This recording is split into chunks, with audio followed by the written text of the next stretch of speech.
Pagi itu, sinar matahari menerobos celah tirai ruang tamu rumah kecil di pinggiran kota Bogor. Aroma nasi goreng buatan Putri tercium hingga ke kamar.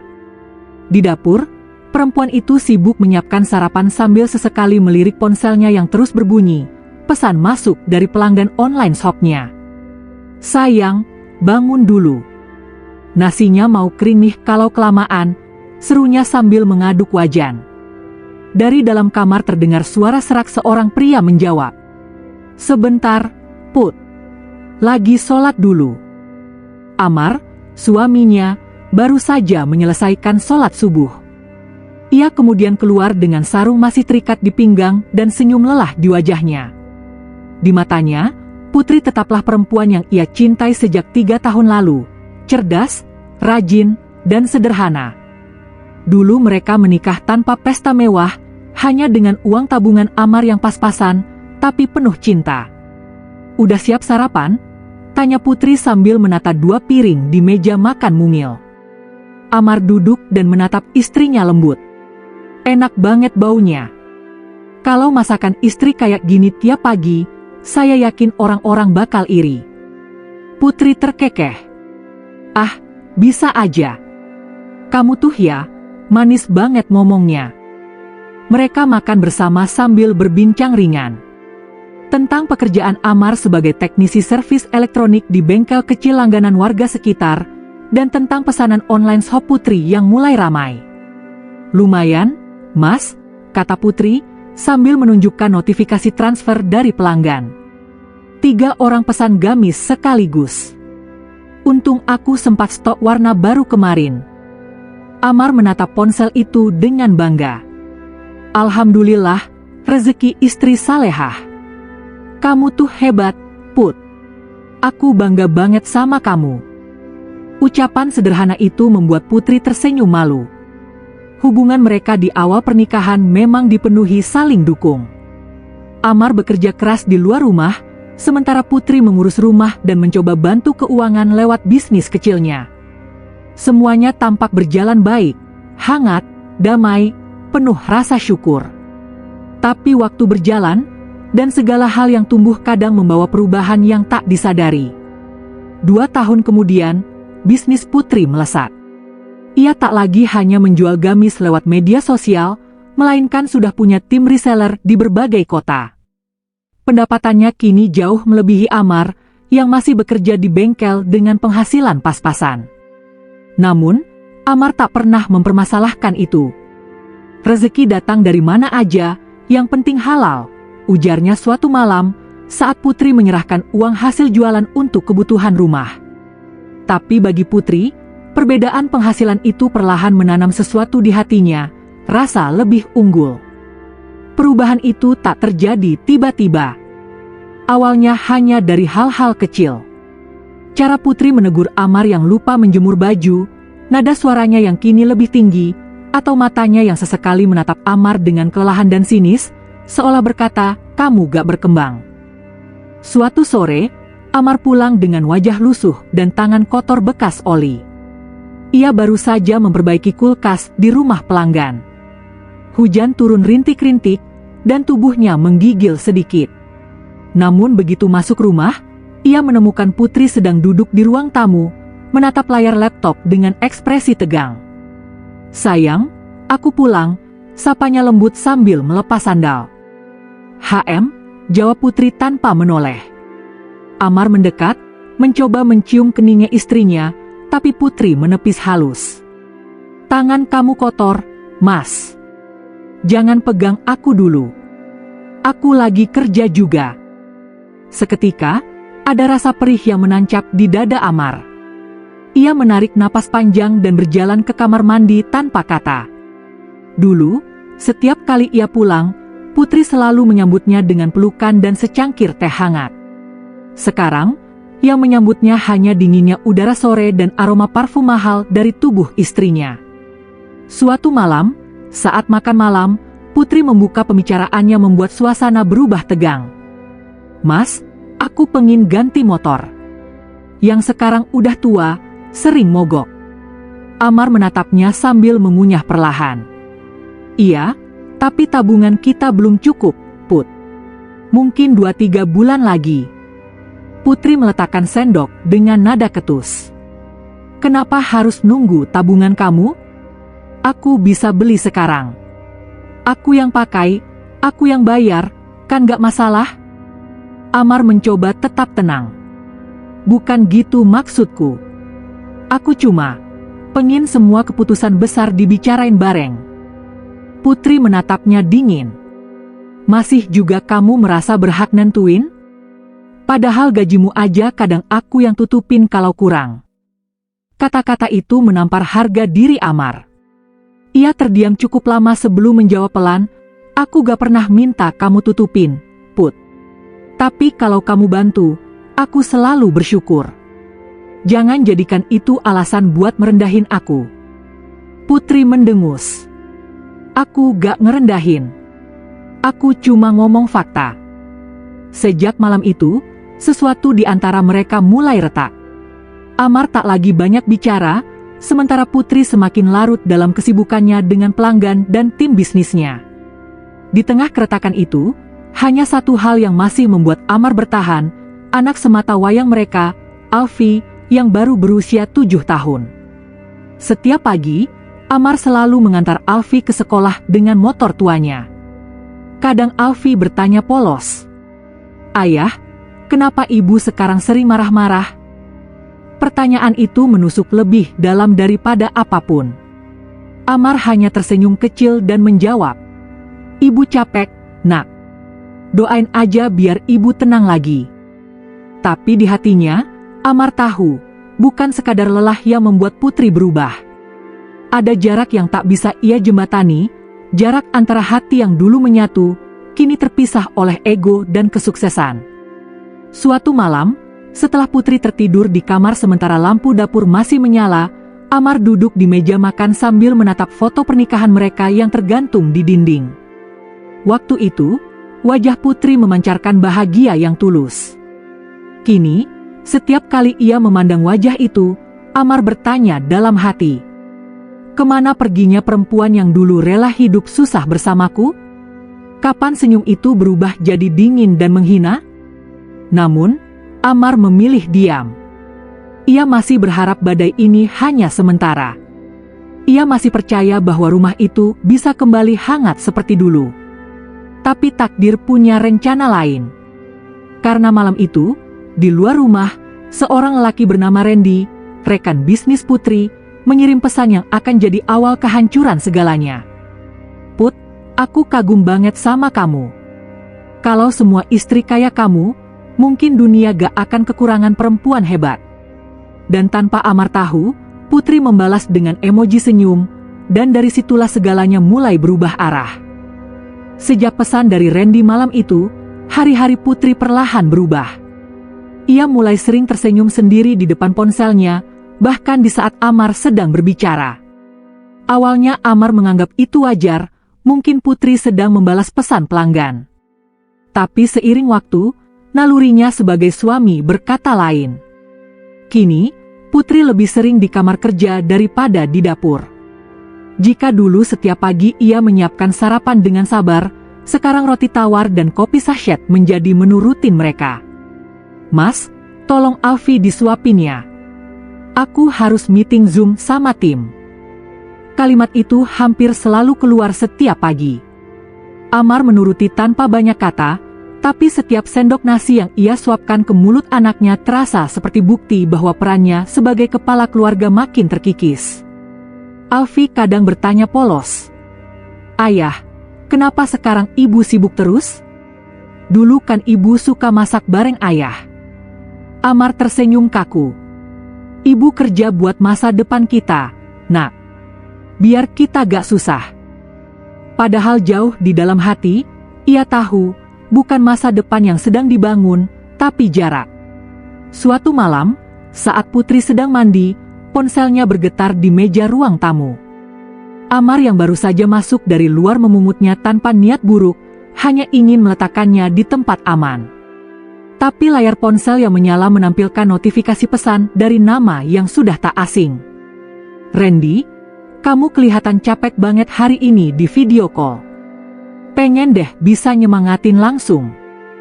Amar terdiam cukup lama. Jantungnya berdetak cepat, bukan karena marah, tapi karena takut apa yang ia pikirkan benar. Ia menatap kamar mandi, mendengar suara air, lalu meletakkan kembali ponsel itu tanpa menghapus pesan. Ia ingin melihat apakah Putri akan jujur.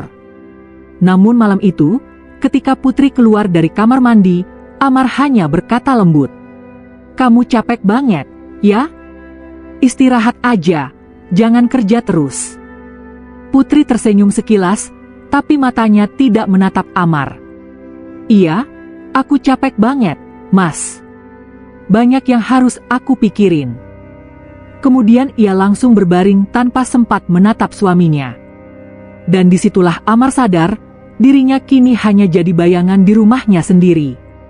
Pagi berikutnya, saat Amar sedang mencuci motor, ia mendengar suara tawa Putri di teras. Ia menoleh dan melihat istrinya sedang video call dengan seseorang. Wajahnya cerah, matanya berbinar, ekspresi yang sudah lama tak Amar lihat. "Putri," panggil Amar. Putri kaget, buru-buru mematikan ponsel.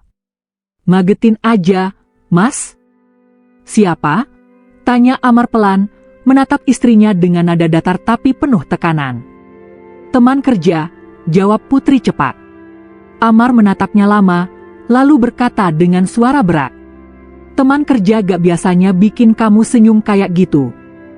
Putri mendengus, menatapnya tajam. "Mas, aku capek deh kalau kamu mulai mikir yang enggak-enggak.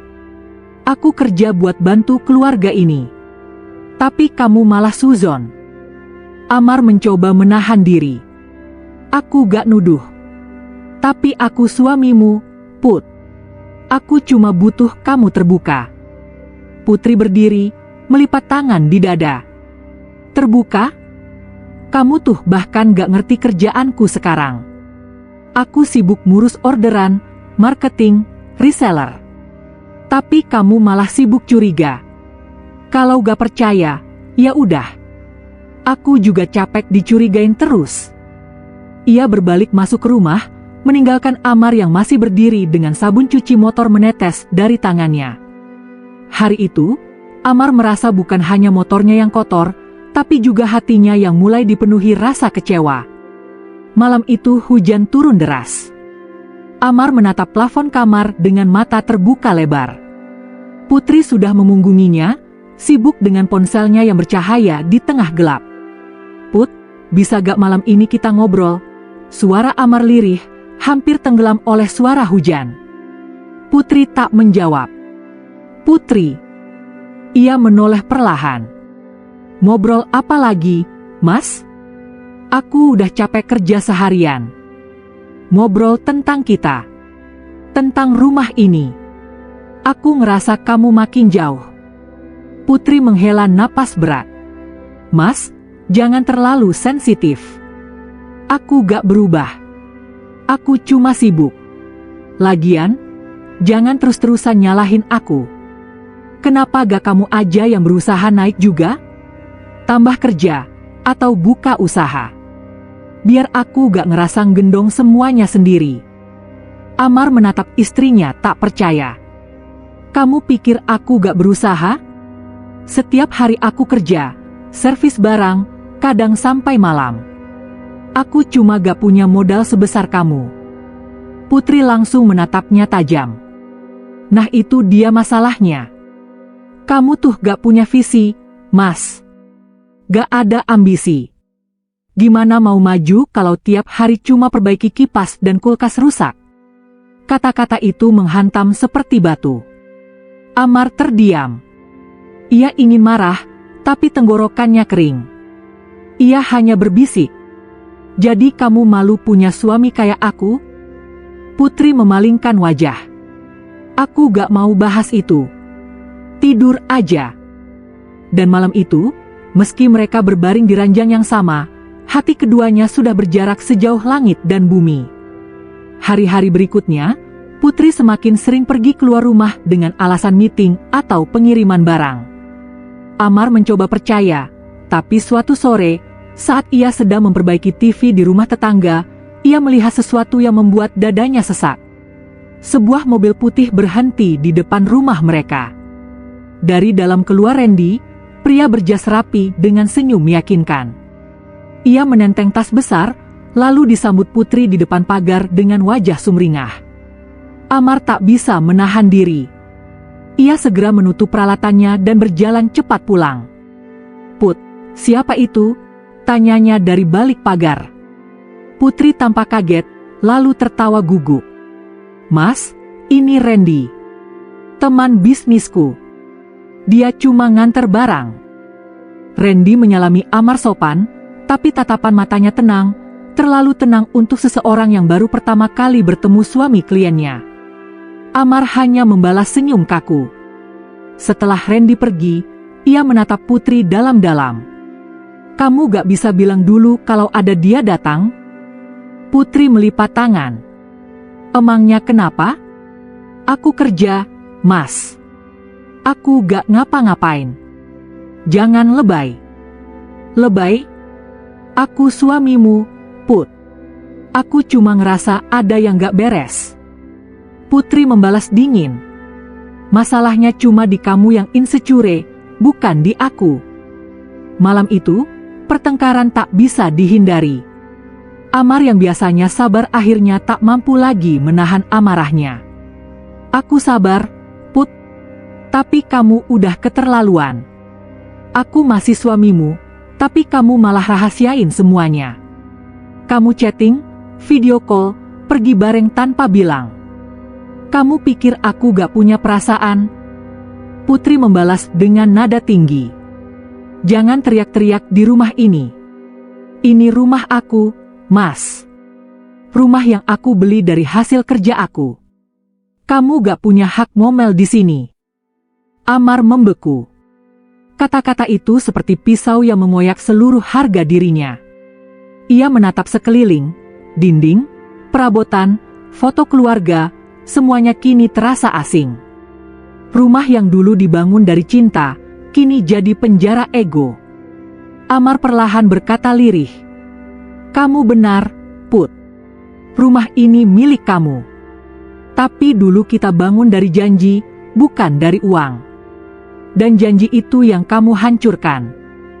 Putri memalingkan wajah, menahan air mata yang sebenarnya juga menetes pelan. Tapi gengsinya terlalu tinggi untuk mengakui kesalahan. Malam itu, Amar keluar dari rumah tanpa sepatah kata lagi.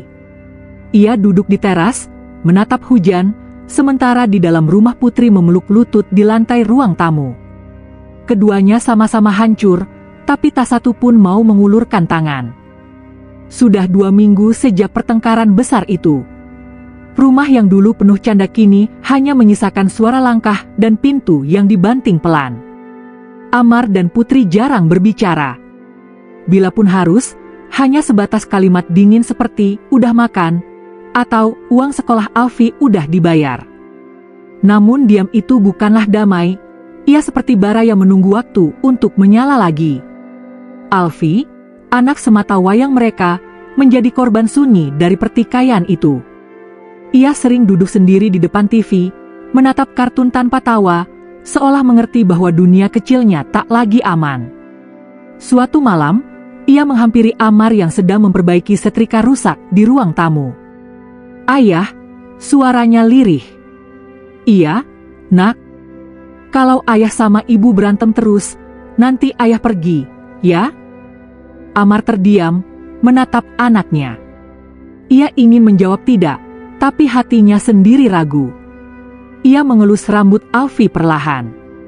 "Ayah gak akan pergi, Nak. Selama kamu masih panggil ayah, ayah akan tetap di sini." Namun di balik kata-kata itu, Amar tahu bahwa rumah itu sudah tak lagi menjadi miliknya. Hari itu, Amar pulang lebih awal. Bengkel tempatnya bekerja sedang sepi.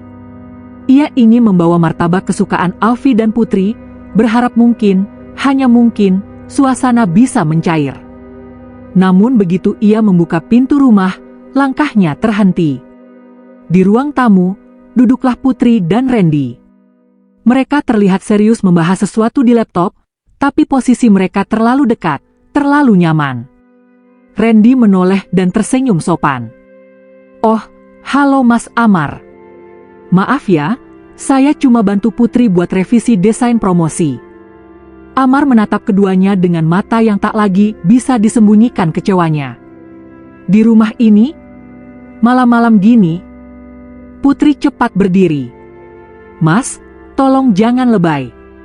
Ini kerjaan. Randy bantuin aku. Amar meletakkan bungkusan martabak di meja, nadanya tenang tapi suaranya berat. Kalau kerjaan, ada kafe, ada kantor, ada banyak tempat. Tapi kenapa harus di ruang tamu rumah kita? Putri menahan amarah. Aku capek, Mas. Aku gak mau ribut. Bukan ribut, Put. Aku cuma mau ngerti kenapa kamu berubah sejauh ini. Randy merasa tak enak, segera berdiri. Maaf ya, saya pamit dulu. Ia menunduk sopan lalu pergi, meninggalkan keduanya dalam keheningan tegang.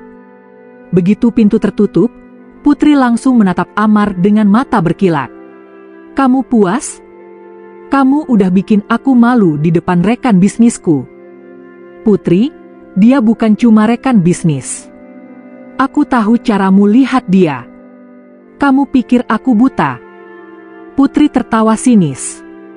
Buta? Aku rasa kamu yang gak bisa lihat kenyataan. Lihat diri kamu, Mas. Bajumu lusuh, tanganmu penuh oli. Kamu gak pernah berubah. Sementara aku berjuang keras bangun bisnis ini, dan kamu cuma bisa curiga.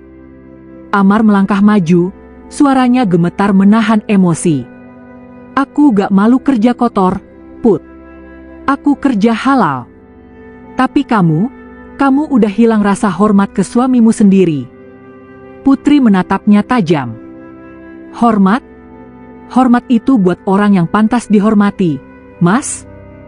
Kalimat itu menghantam seperti palu di dada Amar. Ia menatap istrinya lama, lalu menatap sekeliling, rumah, foto keluarga, tumpukan barang online shop. Jadi gitu ya, semua yang kita bangun dulu gak ada artinya lagi? Putri menunduk, tapi kemudian berkata dingin. Aku capek hidup kayak gini, Mas. Aku pengin ruang. Aku pengin tenang.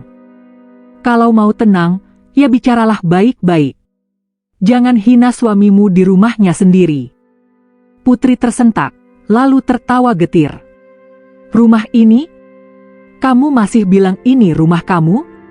Suratnya atas nama siapa, Mas? Uangnya dari siapa? Dari aku. Jadi tolong ya, jangan bilang ini rumah kamu. Amar terpaku. Napasnya memburu, tapi lidahnya keluh. Dalam sekejap, semua harga dirinya runtuh. Ia melangkah mundur, suaranya lirih tapi penuh luka. Jadi, kamu usir aku? Putri menatapnya, lalu berkata pelan, mungkin memang itu yang terbaik untuk kita berdua. Amar berdiri di ruang tamu selama beberapa detik tanpa suara. Ia menatap Putri, lalu menunduk dan berbalik menuju kamar. Ia mengeluarkan satu koper kecil, koper yang dulu mereka beli bersama sebelum menikah. Tangannya bergetar saat melipat baju, sementara dari luar kamar terdengar suara langkah Putri yang gelisah, tapi tak berani mendekat. Alfi muncul di depan pintu kamar, matanya merah menahan tangis. Ayah mau kemana?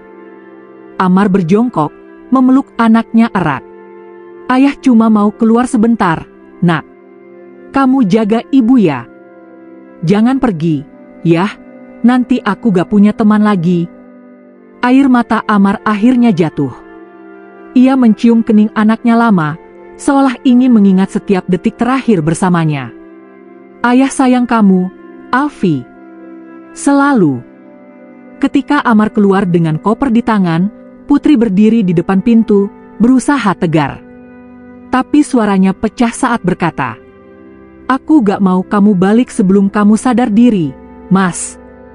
Amar berhenti di ambang pintu, lalu menatapnya dalam-dalam. Aku gak tahu apa yang kamu cari, Put. Tapi kalau suatu hari kamu sadar, aku masih Amar yang sama. Yang dulu kamu pilih bukan karena uang, tapi karena cinta." Ia menatap sekali lagi ke arah Alfie yang menangis di ruang tamu, lalu melangkah keluar ke malam yang dingin. Suara hujan turun deras, menyapu halaman. Pintu tertutup pelan di belakangnya. Dan malam itu, untuk pertama kalinya, Amar resmi menjadi tamu di rumah yang dulu ia bangun dengan cinta. Amar berjalan tanpa arah di bawah hujan. Lampu jalan redup memantulkan bayangannya yang rapuh. Ia berhenti di depan warung kopi yang masih buka. Pemilik warung mengenalnya. "Mas Amar, kehujanan tuh. Sini, ngopi dulu." Amar hanya tersenyum lemah, duduk, dan menatap jalanan kosong di depan. Setiap seruput kopi pahit malam itu terasa seperti meneguk sisa harga dirinya yang tercerai. Ia membuka ponsel, menatap foto Alfie dan Putri di layar. Tangannya gemetar. Ia ingin menelepon, tapi membatalkannya. Ada kalimat yang terus bergema di kepalanya. "Ini rumah aku, Mas. Kamu gak punya hak ngomel di sini." Dan ia tahu, malam itu, bukan hanya rumah yang kehilangan dirinya, tapi juga dirinya yang kehilangan rumah. Malam itu, Amar masih tidur di bengkel kecil yang kini menjadi satu-satunya tempat ia bisa sebut rumah. Lantainya dingin, tapi dalam kesunyian itu ada ketenangan yang tak pernah ia rasakan sebelumnya. Tak ada bentakan, tak ada sindiran, tak ada rasa rendah diri. Ia bekerja dari pagi sampai larut.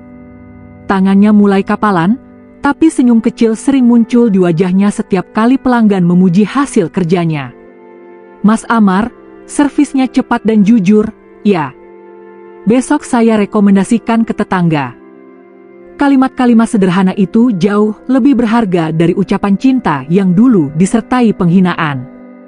Sementara itu, rumah Putri berubah seperti bangunan tanpa nyawa. Pagi-pagi tak lagi ada aroma kopi buatan Amar. Tak ada suara tawa Alfie bersama ayahnya. Yang tersisa hanya kesunyian dan gemericik air keran di dapur. Usaha online-nya pun turun drastis. Pesanan menurun, timnya bubar, pelanggan pergi satu persatu. Putri mencoba bertahan, tapi semua yang ia sentuh seolah berubah menjadi beban. "Mas Amar cuma bisa benerin kipas," dulu katanya dengan nada merendahkan. Sekarang, di rumah besar itu, bahkan kipas rusak pun tak ada yang memperbaikinya. Malam-malamnya dihabiskan menatap kosong ke foto keluarga yang tergantung di dinding. Ia mencoba tidur, tapi suara Amar selalu muncul di kepalanya. Suara lembut yang dulu sering ia abaikan. Rumah itu bukan siapa yang paling berkuasa, tapi siapa yang paling mau menjaga. Dan sekarang, rumah itu benar-benar tak terjaga. 3 bulan berlalu. Bengkel Amar makin ramai. Ia sudah menabung cukup untuk menyewa tempat baru, lebih besar dan layak. Di depan pintunya terpampang papan kayu sederhana bertuliskan, "Amar Elektronik, jujur, cepat, bertanggung jawab." Setiap huruf di papan itu seperti simbol dari hidupnya yang baru, hidup tanpa hinaan, tanpa istri yang merendahkan. Ia menemukan kedamaian dalam kesederhanaan. Anak kecil kadang mampir, termasuk Alfie. Ya, anaknya sendiri. Putri mengizinkan Alfie bermain ke bengkel setelah mendengar kabar dari tetangga bahwa Amar sekarang sukses. Setiap kali Amar melihat Alfie datang dengan wajah ceria, hatinya terasa campur aduk. "Ayah, kapan pulang?" Ibu suka nanya. "Loh." Amar hanya tersenyum. "Ayah gak tahu, nak. Tapi yang penting, kamu sehat, ya." Ia tidak berani membicarakan Putri, tidak ingin mencemari pikiran anaknya dengan luka yang belum sembuh. Suatu sore, saat Amar sedang memperbaiki televisi pelanggan, ia mendengar suara pelan di depan pintu. "Assalamualaikum." Ia menoleh. Putri berdiri di sana, mengenakan kerudung sederhana, wajahnya tampak lelah. Matanya bengkak, suaranya parau. "Mas, boleh aku masuk?" Amar meletakkan obengnya, menatapnya lama.